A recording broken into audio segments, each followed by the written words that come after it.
Irmãos, é importante ser dito que Macários é um termo grego que significa bem-aventurado. Bem-aventurado nada mais é do que um sinônimo de feliz. Por isso que, por exemplo, quando você abre a sua Bíblia em Mateus capítulo 5, no sermão mais famoso da palavra de Deus, é o sermão das bem-aventuranças. Em algumas traduções está escrito bem-aventurados são, em outras felizes são, tendo em vista que ser bem-aventurado e ser feliz são duas coisas completamente iguais. Diante desse contexto, nós então sentimos no Espírito que esse deveria ser o nome da nossa escola de ensino bíblico. É muito importante ser mencionado que a escola Macários, na sua formatação atual, ela é composta por 3 volumes, que são divididos em 3 semestres. O primeiro volume, chamado Essência, o segundo, Caminho, o terceiro, Voz.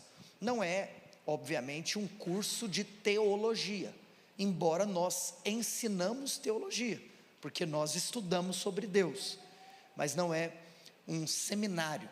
Nós temos como igreja um desejo de termos um seminário bíblico, de termos um curso de teologia. Nós cremos que no devido tempo o Senhor nos dará condição para isso. Estamos então crescendo e estruturando o nosso ensino. Quando nós escrevemos como igreja este material, o nosso intuito era traçar quais são os principais pontos da palavra de Deus a serem abordados para alguém que acaba de nascer de novo. Imagina se nós temos então uma pessoa que nasceu de novo no nosso meio e ela não sabe absolutamente nada da palavra de Deus. A escola Macários vem com a proposta inicial de nós estruturarmos uma metodologia de ensino para que uma pessoa que acabou de nascer de novo, ela através do contato que ela tem pessoalmente, individualmente com a Bíblia que ela possui e também através das aulas que nós ministramos, nós temos o desejo de que ela consiga estabelecer então os primeiros raciocínios, os primeiros entendimentos bíblicos da palavra de Deus, para que então ela possa se apaixonar por esse caminho de descobrir quem o Senhor é e aquilo que Ele faz por nós.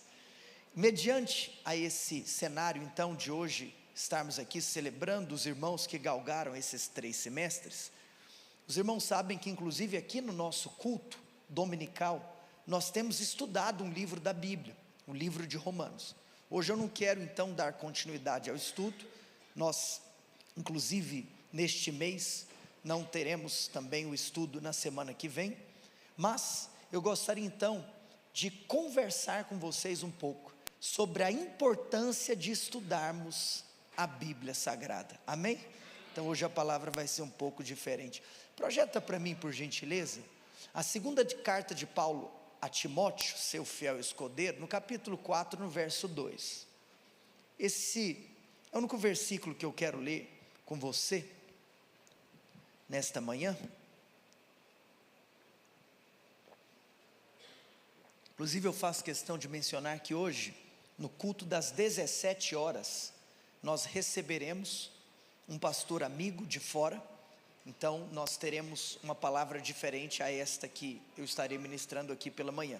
Falo isso porque todos os domingos nós temos a mesma palavra sendo ministrada nos 3 horários, hoje será um domingo especial, assim como domingo que vem vai ser um domingo especial, eu não vou estar aqui, mas ele vai ser especial, porque os pastores da casa irão pregar palavras poderosas. Então, hoje eu vou ministrar essa palavra aqui às 10 da manhã e também às 19. Se você quiser estar conosco às 17 horas, você vai ser muito bem-vindo. O pastor Éder de Londres vai estar aqui conosco.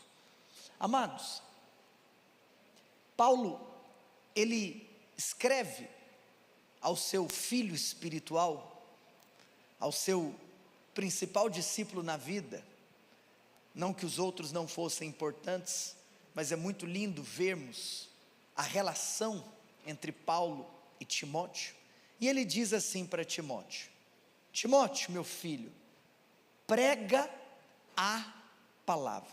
Diga assim comigo: prega a palavra.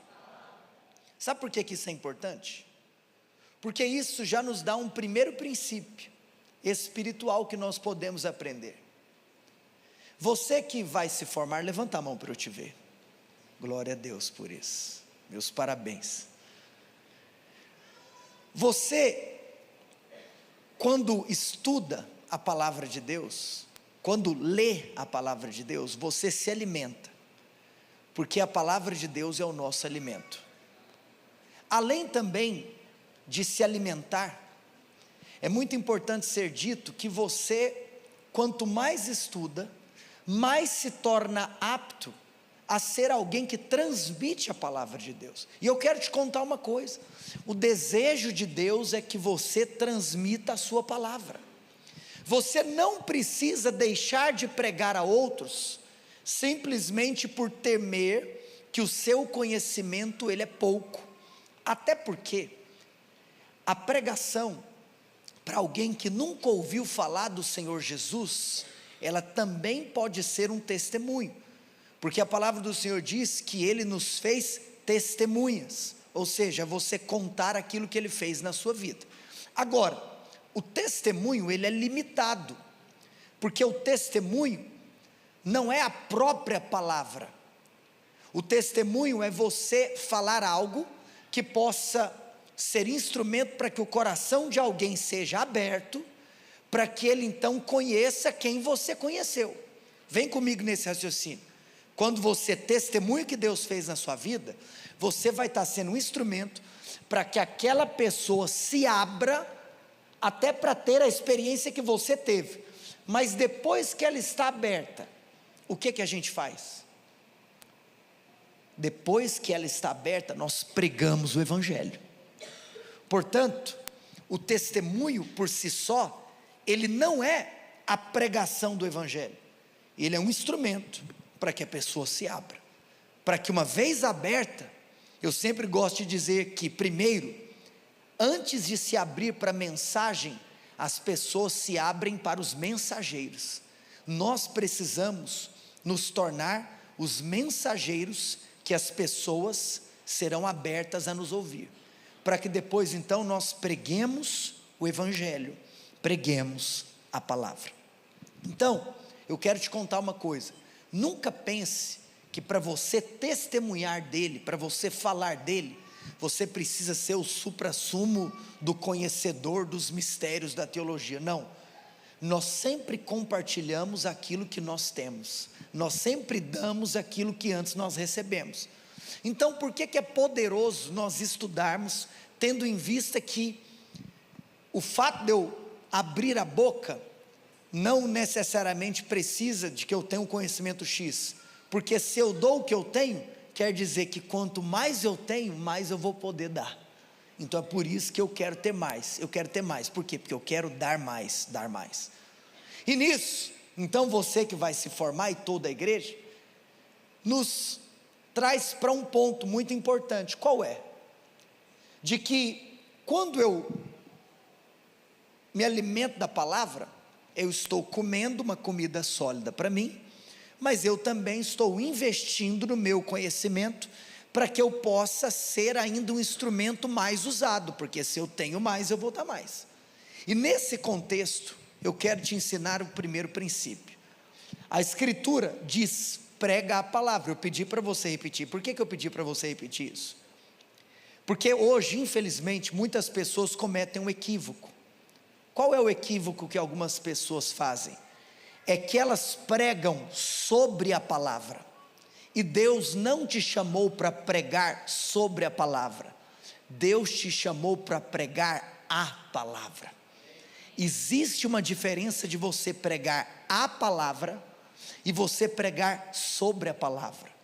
Portanto, que nesta casa nós possamos ser fiéis à palavra, que nos instrui não a pregarmos sobre ela, mas para a pregarmos na sua literalidade. Prega a palavra, insta, quer seja oportuno, quer não. Ou seja, a palavra de Deus, ela não faz acepção de ambientes. A palavra de Deus, ela não faz acepção de pessoas. A palavra de Deus precisa ser pregada em todo tempo, em todos os lugares, a todas as pessoas. Diga comigo: em todo tempo. Diga sim, em todos os lugares. E diga: a todas as pessoas. Porque quer seja oportuno, quer não. E quando você faz isso, o que você está fazendo? Você corrige, você repreende e você exorta, mas com toda a paciência, com toda a longanimidade, graças a Deus, e a correta doutrina. Portanto, meus amados irmãos, que este seja o nosso coração. E eu gostaria então de compartilhar com você acerca da importância do estudo bíblico. Por que foi importante você ter investido a sua vida fazendo o que você fez? Por que é importante, pode colocar a tela por gentileza, por que é importante você estar aqui com o coração aberto para estudar a Bíblia todos os domingos? Por quê? O estudo bíblico é importante, porque a palavra de Deus é o conteúdo da pregação, e a palavra de Deus que é a autoridade do pregador. É por isso que é importante nós estudarmos a palavra de Deus, porque ela é o conteúdo da pregação. Como nós vimos aqui, a pregação não é sobre a palavra, a pregação é o conteúdo da mensagem. E o que legitima um pregador? O que dá credibilidade a um pregador? Qual é a autoridade de um pregador? Será que é o seu diploma? Será que a autoridade do pregador está simplesmente nos cursos que ele fez? Será que a autoridade do pregador está na sigla atrás do seu nome? Será que a autoridade do pregador está na sua experiência de vida? E tudo bem, você pode ter uma vida experiente, você pode ter feito vários cursos, mas o que nos dá autoridade é quando nós abrimos a boca e da nossa boca sai a palavra. Diga assim: a palavra de Deus é o conteúdo da mensagem e a autoridade do pregador. Então sabe o que isso nos ensina? Que o pregador, ele não cria a mensagem. Tem gente que pensa que o pregador cria a mensagem. Não, o pregador prepara o sermão. A mensagem não é do pregador, a mensagem é de Deus. A mensagem não é do homem, a mensagem é de Deus.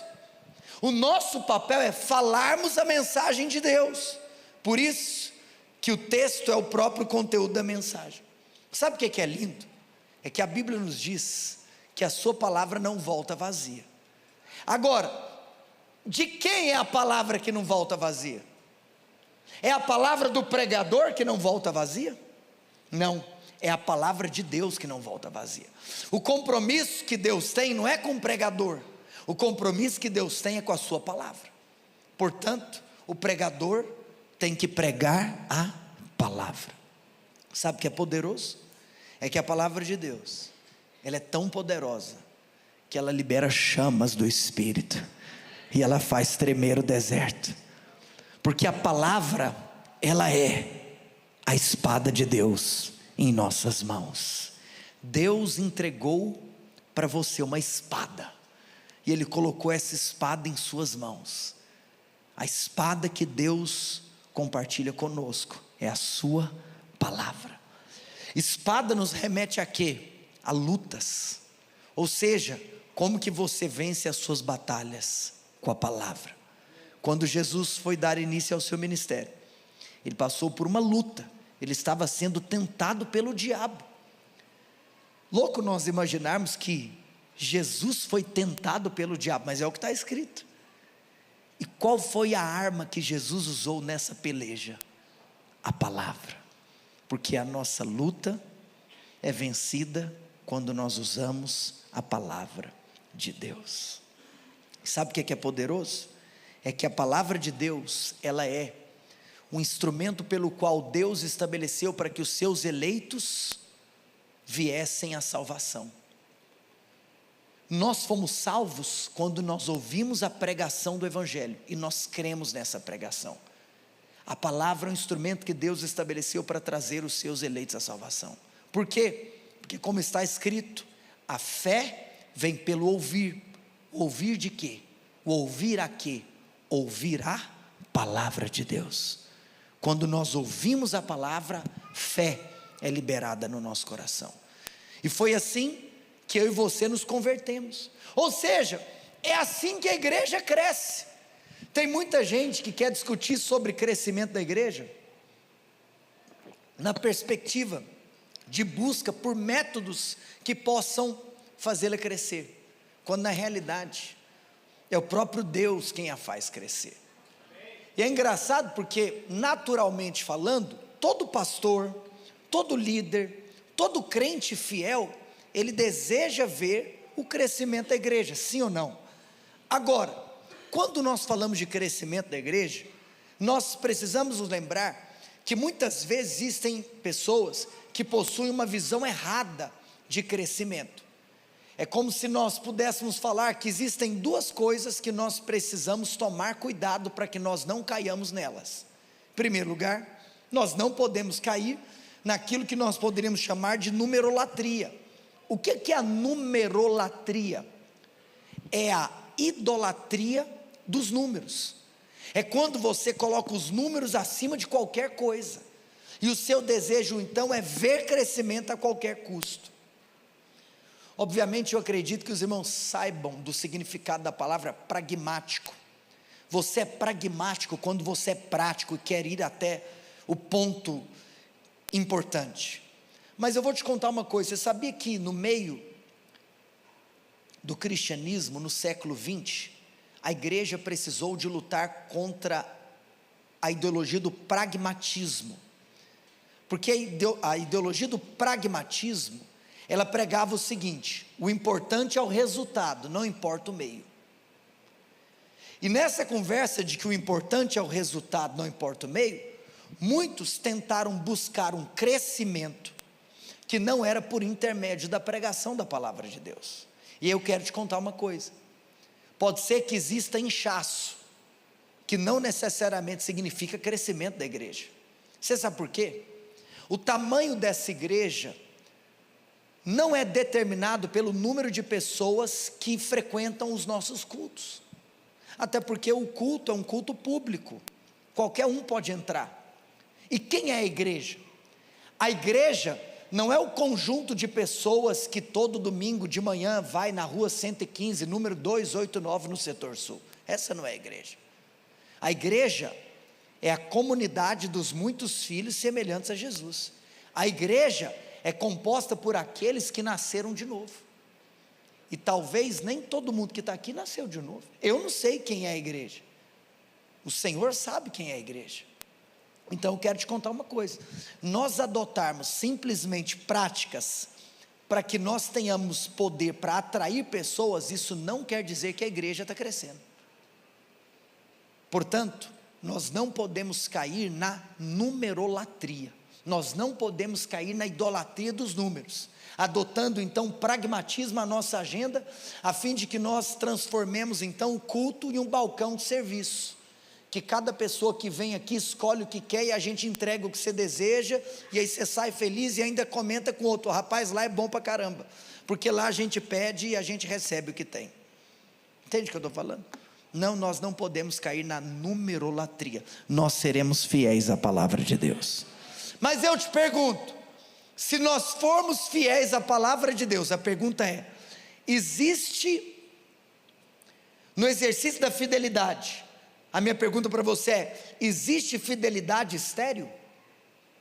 Existe fidelidade estéril? Sim ou não? Não. Quanto mais nós formos fiéis, mais nós experimentaremos o verdadeiro crescimento. Então, assim como nós não podemos cair em numerolatria, nós também não podemos cair em numerofobia.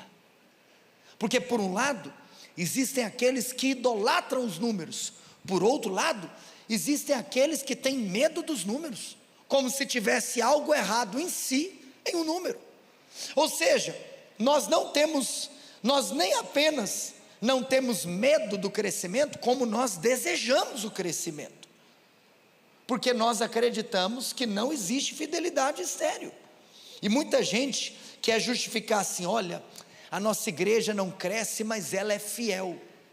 Talvez apenas como uma tentativa de camuflar o triste caminho, o triste status de falta de poder espiritual e falta de compromisso com a verdade.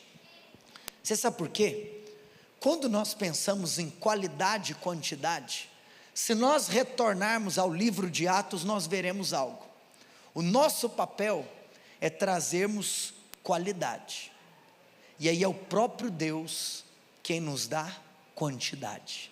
Toda igreja que preza por qualidade, é o próprio Deus quem confia a ela quantidade. Portanto, vou te falar uma coisa para você levar para a sua vida. Vai que tem algum pastor aqui, que daqui uns dias você vai sair da Emaús e abrir a sua própria igreja. Deus te abençoe. Deixa eu te contar uma coisa para você levar para a sua vida. Talvez a nossa conversa não deveria ser assim: o que nós podemos fazer para a igreja crescer? Sabe qual que deveria ser a nossa conversa? O que será que nós estamos fazendo que está impedindo ela de crescer? Talvez a nossa avaliação não tem que ser do que a gente tem que fazer, mas talvez o que a gente está fazendo que não deveria fazer. O que tem a nossa mão? Talvez num lugar que Deus não nos chamou para colocá-la. E muitas vezes o que impede o agir de Deus é quando nós colocamos a mão aonde Deus não nos chamou para colocar. Por quê? Porque uns plantam, outros regam, mas o crescimento vem do Senhor. E por que eu estou falando isso? Porque isso tem a ver com a palavra. Quando nós olhamos para o livro de Atos, já que eu citei aqui, claro que a igreja primitiva é uma referência para nós. Eu não sei se você se lembra, mas a igreja primitiva, essencialmente no início da sua trajetória, foi marcada por 3 ataques que ela sofreu. Se nós olharmos para a sequência do na sequência dos capítulos 4, 5 e 6, nós veremos 3 ataques sofridos pela igreja primitiva. Mas é engraçado porque esses ataques eram ataques de natureza distinta. Então, por exemplo, no capítulo 4, qual foi o ataque que a igreja primitiva sofreu? Diga assim comigo: perseguição. A igreja primitiva foi perseguida no capítulo 4. Mas, o que isso significa?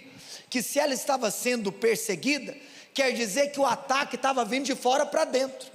Mas quando nós olhamos para o capítulo 5, ela sofreu um outro ataque, mas não era de perseguição, era de infiltração. Porque no capítulo 5, o problema da igreja primitiva não estava fora, estava dentro. Você lembra daquele casal hipócrita enviado pelo diabo, Ananias e Safira? O problema não estava fora, o problema estava dentro. A igreja primitiva foi atacada por perseguição, Atos 4. A igreja primitiva foi atacada por infiltração, Atos 5. E a igreja primitiva, em terceiro lugar, foi atacada por distração, Atos 6. A igreja pode ser atacada de fora para dentro, de dentro para fora, ou a igreja também é atacada quando ela perde o seu senso de ação. E aí ela acaba se distraindo, fazendo aquilo que ela não deveria fazer. Eu não sei se você se lembra. Como que a igreja venceu a perseguição em Atos 4? Com 2 coisas: oração e ministério da palavra. Como que a igreja venceu o problema de infiltração? Atos 5, oração e pregação. E eu te pergunto, quando os apóstolos perceberam que eles estavam distraídos, que eles estavam deixando o púlpito para servirem às mesas, não que servir às mesas não seja importante, mas não é o trabalho prioritário apostólico. E o que eles falaram então? Atos 6,4: e quanto a nós, paremos de nos distrair e nos consagremos à oração e ao ministério da palavra. Perseguição de fora para dentro, Atos 4. Infiltração de dentro para fora, Atos 5. E distração, Atos 6. São os ataques que uma igreja pode sofrer, mas todos eles, não importa qual é a natureza do ataque, o ataque é sempre vencido com oração e ministério da palavra. Portanto, a fim de que então entendamos de maneira prática, eu queria deixar para você aqui 3 coisas, para que nós chamemos os nossos formandos. A primeira delas, é uma boa notícia, de que o estudo bíblico, ele tem poder, para corrigir 4 problemas, que nós podemos enfrentar na igreja. Em primeiro lugar, o estudo bíblico tem o poder de corrigir 4 problemas, que nós enfrentamos na igreja. Pode passar, por gentileza. Qual que é o primeiro problema? É o problema do liberalismo. Então são os problemas que evitamos ao estudarmos a palavra. Quais são esses problemas? Diga, primeiro problema, liberalismo. Liberalismo foi algo oriundo da mistura entre iluminismo e racionalismo. O que é que o liberalismo teológico prega? Ele prega que para você acreditar em algo, você precisa entender esse algo. Os liberais são aqueles que justificam a fé pela razão. E aí talvez você possa me perguntar, pastor, mas vamos lá, a nossa fé, ela é racional? A resposta é sim, a nossa fé é racional. Mas qual que é o problema então do liberalismo teológico? É que a nossa fé, embora seja racional, ela não é apenas racional. A nossa fé é supra-racional. Ou seja, a fé, ela é racional, mas não apenas racional. A fé, ela vai além da razão. Então o liberal, ele acredita que para você acreditar, ele prega que para você acreditar em algo, você precisa entender aquilo que você acredita. De tal maneira então, que quando o liberal vai para a palavra, o liberal então, ele avalia se aquilo é razoável, se aquilo é passível de entendimento. E eu não vou acreditar naquilo que eu não entendo. Mas isso é um problema gravíssimo. E por que a gente corrige esse problema com o estudo bíblico? Porque para nós, a verdade não é o nosso entendimento sobre algo. A verdade é aquilo que a Bíblia diz sobre algo. Exemplo. Quando você pensa na Trindade divina, Deus é um só, mas Ele subsiste em 3 pessoas, no Pai, no Filho e no Espírito Santo. E olha que coisa doida, o Pai é o Filho? Não. O Filho é o Pai?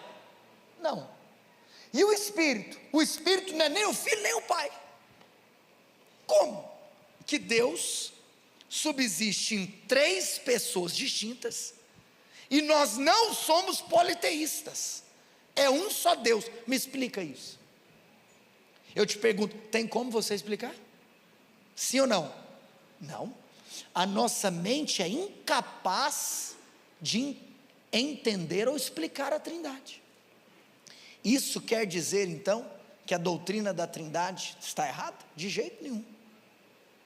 À luz da palavra de Deus, nós percebemos categoricamente que Deus se manifesta em 3 pessoas distintas.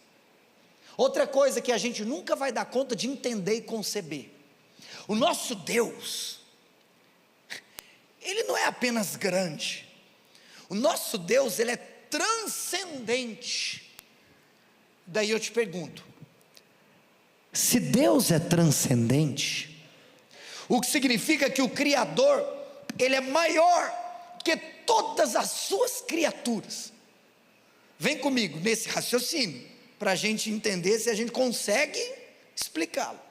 Se Deus é maior do que todas as suas criaturas, como Criador, como que Ele foi capaz de se apequenar em um nível, de se tornar gente, de se tornar um feto, e habitar dentro do útero de uma mulher, nascer e ser colocado em uma manjedoura? Me explica a doutrina da encarnação? Impossível, não tem como isso ser explicado. Aquilo que você não sabe explicar, mas a Bíblia diz, o que você faz então? Você acredita. O que te faz acreditar não é aquilo que você entende, é aquilo que está escrito. Se está escrito, nós partimos do pressuposto de que isto é verdade, mesmo que nós não entendamos. Você fala assim: ah, pastor, eu não acredito nisso. Ok, se você não acredita nisso, você então não acredita que a Bíblia é a palavra de Deus. Então quero te contar uma coisa: você não é cristão, porque um cristão, ele acredita que a Bíblia é. A Bíblia não contém, a Bíblia não possui, a Bíblia é a palavra de Deus. Então, talvez o liberal então ele rejeita Gênesis 1, a literalidade da criação, e aí é onde você tem aberrações teológicas de querer misturar cristianismo e darwinismo. Nesse contexto então, eu te pergunto, se alguém rejeita Gênesis 1, se alguém rejeita Gênesis 2, se alguém rejeita a literalidade de Gênesis 1 e 2, e a literalidade de Gênesis 3, eu te pergunto, como que essa pessoa pode dizer que ela acredita em alguma outra coisa da Bíblia? Se você rejeita Gênesis 1, Gênesis 2, Gênesis 3, você rejeita toda a palavra de Deus. Portanto, quanto mais nós estudamos a Bíblia, mais nós somos livres do liberalismo. Mas se o liberalismo é o primeiro problema que a gente evita ao estudarmos a Bíblia, qual é o segundo problema? Diga assim comigo: o sincretismo religioso. O que é sincretismo religioso? Sincretismo nós podemos definir como qualquer prática religiosa que provém da fusão, da mistura de outras. Repito, sincretismo é qualquer prática religiosa que alguém pode adotar, assumir, que provém de uma mistura de outras práticas religiosas. Por exemplo, o Brasil sofre de sincretismo religioso. Por quê? Basta nós voltarmos para a história do Brasil, para a formação cultural do povo brasileiro. Ou, antes de falar da formação cultural, basta nós voltarmos para a formação do povo brasileiro. Se você olha para a formação do povo brasileiro, você vai ver que o povo brasileiro é um povo miscigenado, misturado, sim ou não? Porque você tinha aqui a herança indígena, sim ou não? Aí você tem então a colonização dos portugueses, logo depois você recebe então os escravos africanos, e aí você tem aqui o indígena, o português e o africano. O português, inclusive, ele trouxe o seu catolicismo, e o africano trouxe aquelas religiões de raízes afro. Aí eu te pergunto, tem como você misturar tudo isso e criar alguma coisa? Tem como, até tem, e é isso que gera o sincretismo religioso. Agora, por que quando você estuda a Bíblia, você então evita isso? Porque aí você não é levado pela cultura, do ambiente, do lugar, você é levado por aquilo que está na palavra. Então vou dar um exemplo. Tem crente que ele condena aqueles que querem fazer a peregrinação a pé até Trindade, Aparecida do Norte, Juazeiro do Norte, você condena isso, porque você fala, isso não é verdade. Só que aí não, aí você tem a rosa ungida. Não sei se é daquela época, né? Porque eu me sinto um velho hoje, que as televisões não eram fininhas como ela é hoje. Lembra disso? Aquelas, né? Aqueles tubos, né? Que loucura, né? Tem que mostrar para minha filha depois o que é isso. Na Folk Conference a gente mostrou algumas atrocidades que a gente tinha aqui na Terra há milênios de 15 anos atrás. Aí é o seguinte, coloca o copo de água em cima ou ao lado da TV. E esse copo é isso ou aquilo. O que é isso, gente? Aonde que isso está na palavra de Deus? Sabe o que é isso? Isso é mistura. Isso é mistura. Ou seja, fala mal de quem vai a pé para não sei aonde, mas é o sal grosso.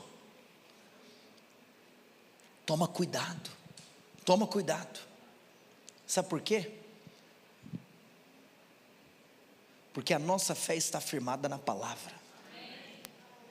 Aquilo que não está na palavra, agora eu quero te contar uma coisa, você está na palavra, você tem que acreditar. Portanto, meus amados irmãos, quando nós estudamos a Bíblia, nós somos livres do liberalismo, somos livres do sincretismo religioso, mas do que mais que nós somos livres?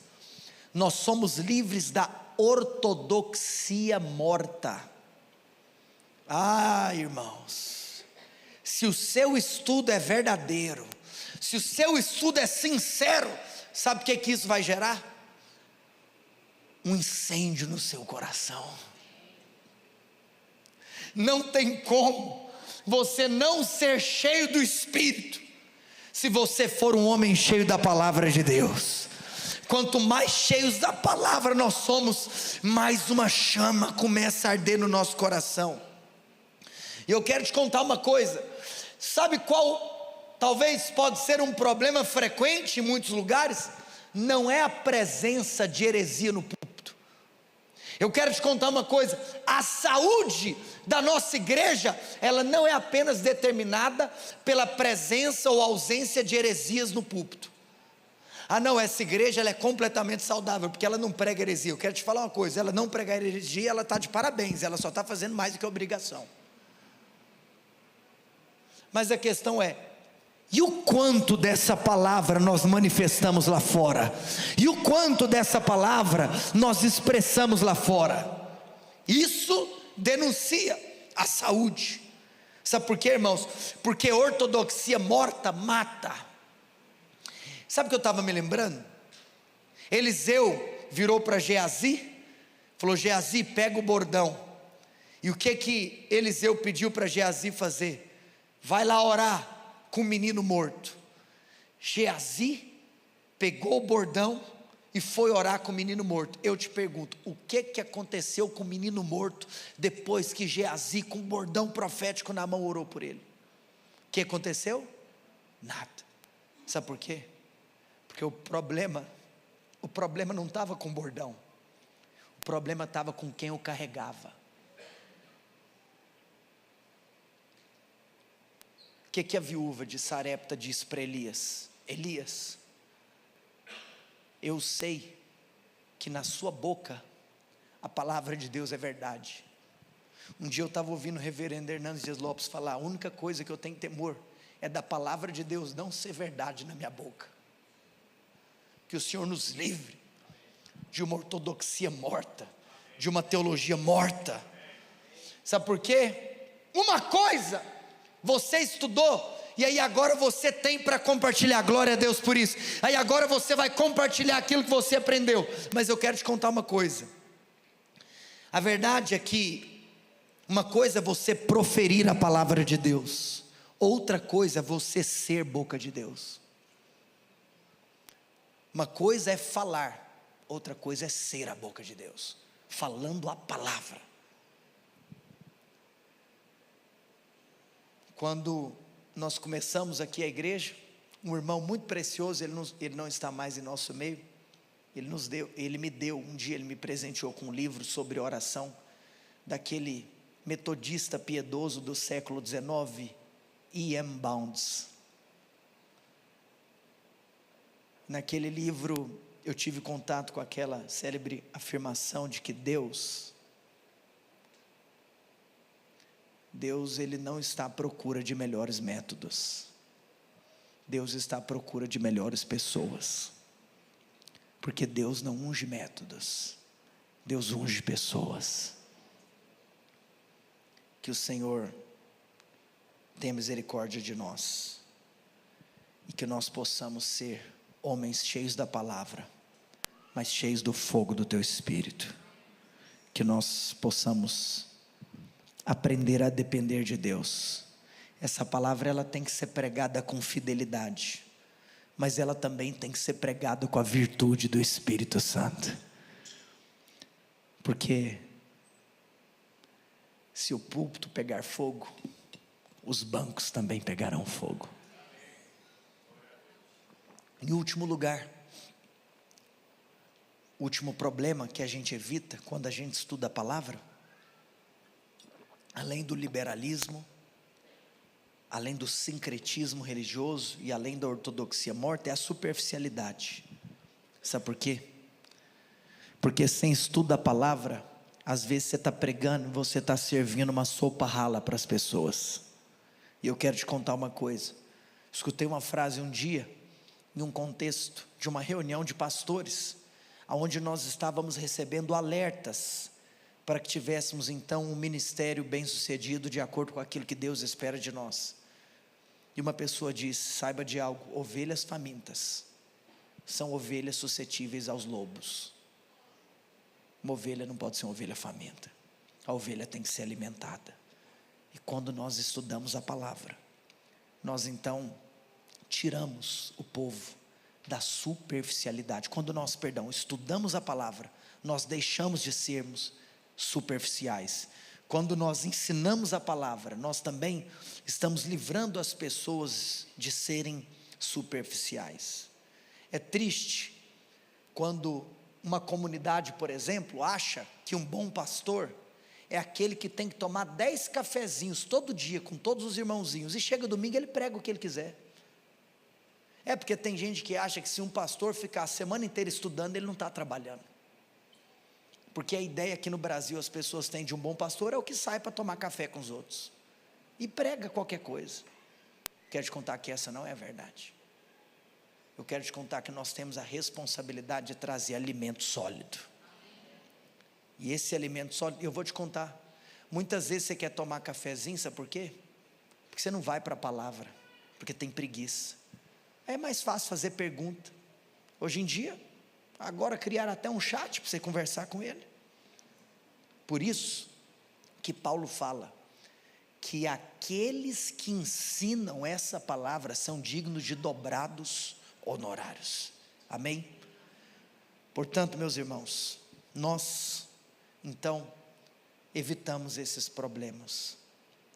E eu gostaria de te contar que, além de evitarmos problemas, nós precisamos sintetizar.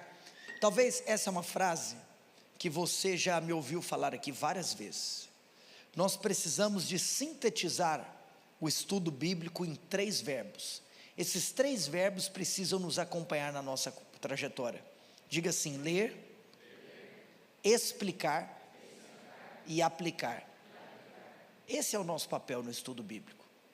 Ler o texto, explicar o texto e aplicar o texto. É assim que nós estudamos a Bíblia.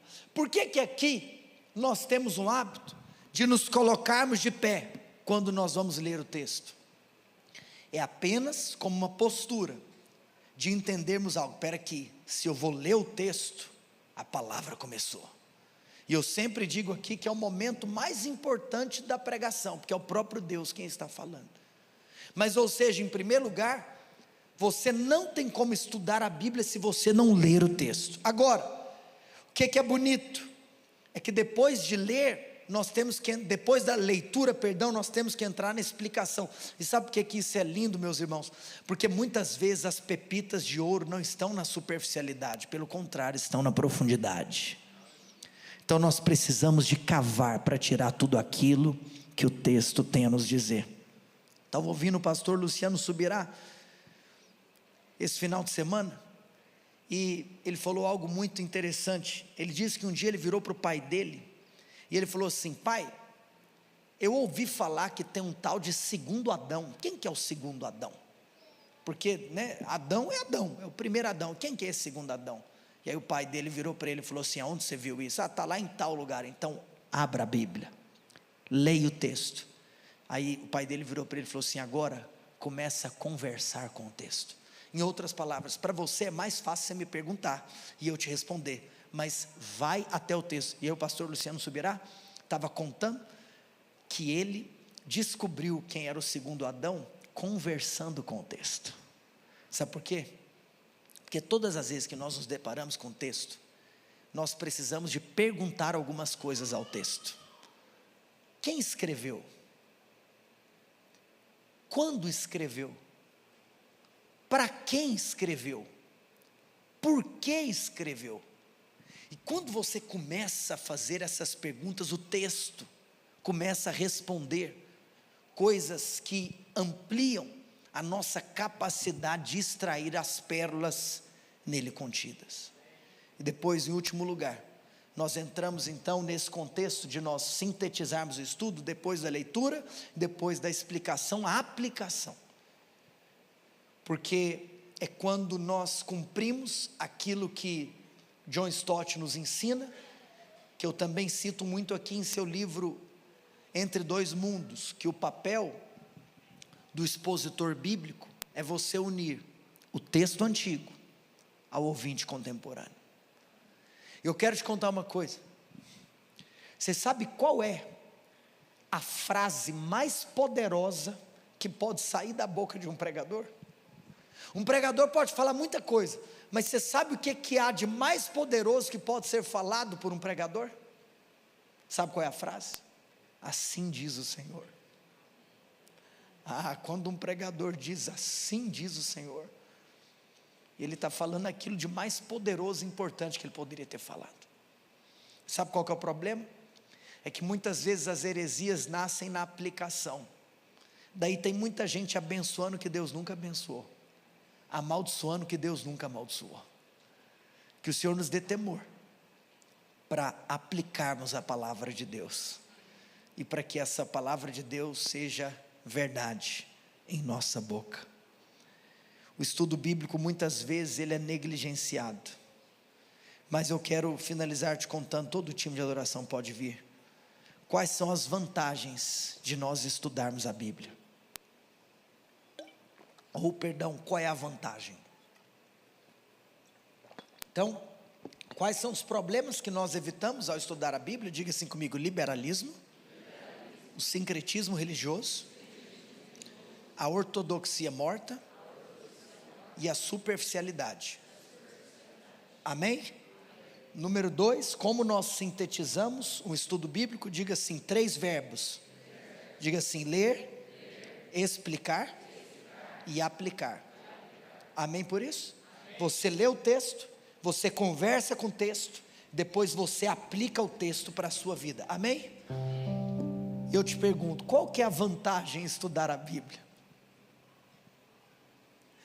É porque quando nós estudamos a palavra de Deus, nós nos preocupamos não em sermos ou nos tornarmos populares, mas nós nos preocupamos em sermos fiéis. Diga assim: quando eu estudo a Bíblia, eu não me preocupo em me tornar popular, mas em ser fiel. Se Deus te levantar como um pregador da palavra, eu quero te contar, não pregue palavras que visam arrancar aplausos do auditório, mas pregue palavras que visam tirar vidas do inferno. Porque as pessoas, elas não estão aqui para ouvir aquilo que elas querem, elas estão aqui para ouvir aquilo que a Bíblia diz. Portanto, é aquilo que elas precisam. Amados, e é por isso que a gente estuda, para evitar melindre. Sabe por quê? Um dia eu estava ouvindo um pastor que estava contando que ele ficou com medo de pregar sobre divórcio, porque tinha uma pessoa que tinha acabado de divorciar na igreja, e ele já tinha programado. Aí ele ficou com aquela crise. Meu Deus, eu tinha programado falar sobre divórcio, a pessoa acabou de divorciar, vai pensar que eu estou passando recado. Sabe o que é bom de estudar a Bíblia? Se você está estudando a Bíblia, por exemplo, nós estamos estudando Romanos, amém? Aí eu te pergunto, semana passada eu terminei com vocês Romanos 5, ou na realidade eu fui até metade do capítulo, fui até o verso 11. Vamos supor que eu tivesse terminado, amém? Se eu estou estudando Romanos todo domingo passado eu preguei Romanos 5, adivinha qual vai ser o tema da palavra domingo que vem? Qual vai ser? Sério? Como é que você sabe? Vem comigo, pastor, o que isso tem a ver com a história que você contou? Se eu pregar Romanos 6, e óbvio eu sei o que está escrito em Romanos 6, mas vamos só fingir aqui que é outra coisa. Eu te pergunto, alguém pode achar que eu esteja simplesmente passando um recado por conta daquilo que Romanos 6 aborda, que aconteceu com um camaradinho aquela semana, só porque eu resolvi pregar aquela mensagem? Isso acontece sim ou não? Não, porque nós estamos estudando a Bíblia, ou seja, isso nos faz falar sobre tudo que está escrito nela. Você sabe por quê? Porque se tem alguma coisa na sua vida que está fora, é por isso que você tem que ser exposto a ela. Então, pregadores não podem ter milindres, porque você tem que pregar a palavra. Se isso se aplica para alguém, glória a Deus, na realidade tudo se aplica para todo mundo. Você sabe, irmãos, que o Senhor nos dê paixão pela palavra. Eu queria finalizar dizendo para vocês que estão formando, e para vocês que congregam nessa comunidade, nós temos um chamado, na realidade um chamado duplo. Nós somos cheios do Espírito Santo, e nós amamos a palavra de Deus, e é por isso que nós a pregamos com fidelidade e com poder. Você sabe que os nossos seminários aqui na igreja Emaús, que as nossas escolas, que as nossas aulas não cuidem apenas da cabeça, mas que as nossas aulas cuidem do coração da nossa comunidade. Queria finalizar dizendo que certa vez